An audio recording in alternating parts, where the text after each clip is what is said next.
بسم اللہ الرحمن الرحیم۔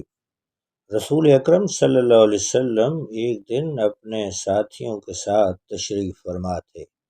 شام ہو چکی تھی اور اندھیرا پھیل رہا تھا۔ اتنے میں ایک شخص جو بہت پریشان نظر آ رہا تھا رسول اللہ صلی اللہ علیہ وسلم کی خدمت میں حاضر ہوا اور کہنے لگا، یا رسول اللہ، میں ایک غریب مسافر ہوں اور مدینہ میں میرے ٹھہرنے اور کھانے پینے کا کوئی بندوبست نہیں ہے، آپ میری مدد فرمائیں۔ حضور اکرم صلی اللہ علیہ وسلم نے اسی وقت اپنی پاک بیویوں سے معلوم کرایا کہ گھر میں کھانے کو کچھ ہے۔ ہر طرف سے جواب آیا کہ آج فاقہ ہے۔ اب آپ نے اپنے پیارے ساتھیوں کی طرف دیکھا اور فرمایا، کوئی ہے جو اس اللہ کے بندے کو اپنا مہمان بنائے۔ آپ صلی اللہ علیہ وسلم کا سوال سن کر کچھ لوگ خاموش رہے، البتہ ایک خوبصورت نوجوان جن کی پیشانی ایمان کے نور سے چمک رہی تھی اٹھ کھڑے ہوئے اور عرض کیا، یا رسول اللہ صلی اللہ علیہ وسلم، اس مسافر کو میں اپنا مہمان بناؤں گا۔ یہ کہہ کر فوراً گھر گئے اور اپنی بیوی کو مہمان کے آنے کی اطلاع دی۔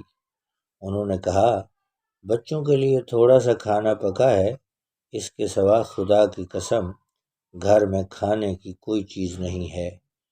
اس نوجوان نے کہا، کوئی بات نہیں، بچوں کو کسی طریقے سے بہلا کر سلا دو، جب وہ سو جائیں تو ہم ان کا کھانا مہمان کے آگے رکھ دیں گے، تم چراغ کی بتی ٹھیک کرنے کے بہانے سے اٹھ کر اس کو بجھا دینا، اندھیرے میں مہمان کھانا کھا لے گا اور ہم یوں ہی منہ چلاتے رہیں گے تاکہ وہ سمجھے کہ ہم بھی اس کے ساتھ کھانا کھا رہے ہیں۔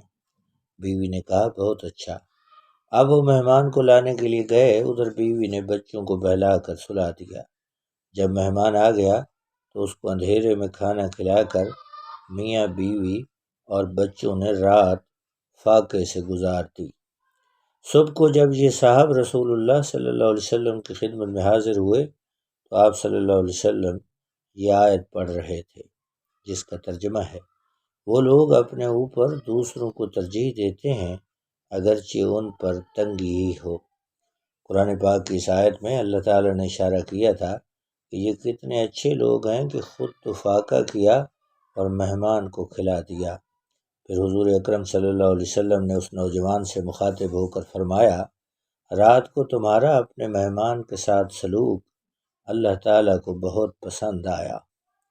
آپ جانتے ہیں ناظرین کہ یہ انوکھی میزبانی کرنے والے کون تھے؟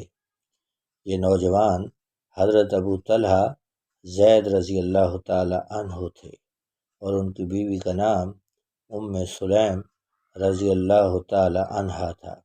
یہ دونوں مدینہ منورہ کے رہنے والے تھے اور یہ رسول پاک صلی اللہ علیہ وسلم کے صحابی تھے۔ سبحان اللہ۔